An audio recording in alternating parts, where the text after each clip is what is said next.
Today at the Capitol, a group of outraged protesters organized by university students gathered to protest the passage of House Joint Resolution 12, which has gained national attention recently for labeling global warming as, quote, a conspiracy, and for declaring Utah's opposition to policies that deal with climate change. An assortment of environmental groups, concerned scientists, students, and many others were joined by former Mayor of Salt Lake City, Rocky Anderson, to express their opposition to House Joint Resolution 12 and to demand that Utah's legislature heed the warnings of the international scientific community. Former Mayor Rocky Anderson led the charge on behalf of all the groups who had assembled on Capitol Hill to hand-deliver letters of concern with over 1,000 signatures from members of the community to each and every member of the Utah House and Senate. While attempting to deliver the letters of concern on behalf of the citizens group, tension ran high when former Mayor Anderson and the activists were confronted by one of the resolution's chief advocates, Republican Representative Mike Noel.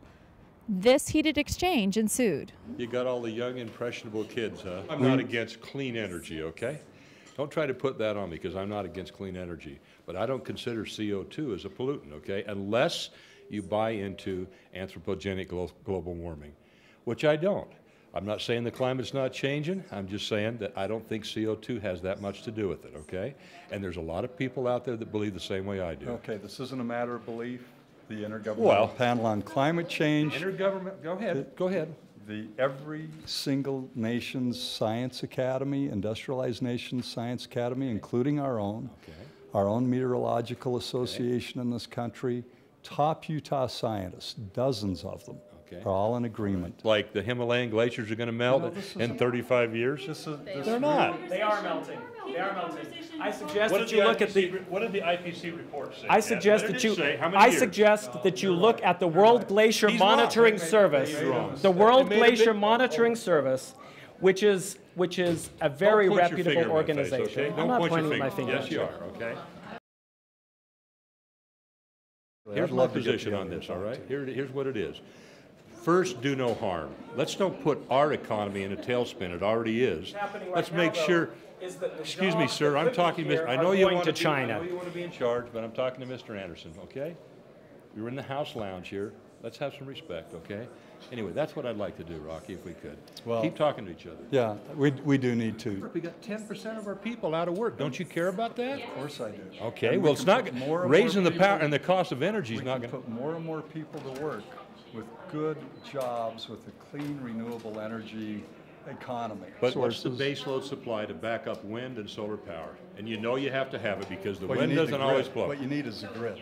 Our power here in this state is about 7 cents a kilowatt. You go over to California, it's about 25 or 30 cents a kilowatt. That is so short-sighted when we're looking at the long-term impacts. I understand that. Before we go do harm, let's first step back and make sure we're doing the right thing. We're doing harm right now. We are absolutely doing harm. At 388 parts per million of the atmosphere, we are not doing which we have not seen in 800,000 years on this planet. Global warming, what happened to the Greenland period 1,500 years ago? Why did that rise?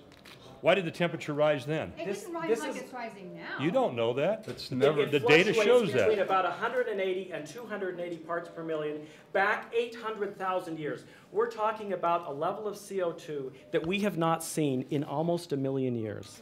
Now, don't tell me. Were we measuring CO2 1 million years ago? But we have a way to measure it. We have a way to measure it. Take those tree ring data. No, ice cores. We don't have trees that go back 800,000 years. Each other. Yeah, absolutely. I'm with you. I want all these people to come down on March 23rd. We're going to be at UVU for a whole day session with Lord Christopher Mockton and Benchley. He's going to talk about this.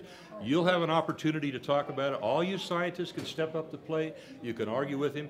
Let's have a little debate here. Let's just not have one side. See, he totally castigates people like that. He's a fraud. He doesn't know anything about him. He doesn't know anything about him. He uses whatever credentials he can find that are useful to him at the moment. Well, I'd love to debate you and do it in a friendly, civil way. I don't really want to do a debate, Rocky. I don't really want to do a debate, Rocky. I don't really want to do a debate, Rocky. I understand some of it, but I don't understand it all. I don't have the time to go through all of it, but I do understand a lot of it. We got 20 Utah scientists on this letter right here. You can see 1,000 scientists that don't agree with you. 1,000 Utah scientists? Scientists from all over the Western I'm talking United about States. Utah's top I don't know scientists. Utah scientists. I haven't talked. I don't believe it. I don't believe it. So the problem is when you come out against it, you get what these people do today. you're stupid, you're a bonehead, you're a skeptic, you're a flat earther. Instead of talking about the science, they want to castigate you personally. You don't, no. You might not have said it today. I didn't hear what you said, but it's in the newspapers all the time about me. It has been for the last 4 or 5 years. Anybody that objects to you guys, you castigate him, you put him down. Just like he said, Lord Monckton, he's a fraud. He doesn't know he's a fraud. There's so much at stake here, whatever we're doing.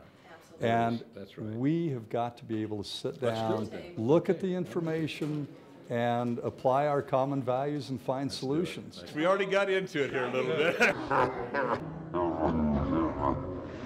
The groups were finally able to deliver their letters when House Democratic Representative Phil Reeson signed on as the required sponsor to have their letters of concern delivered and registered.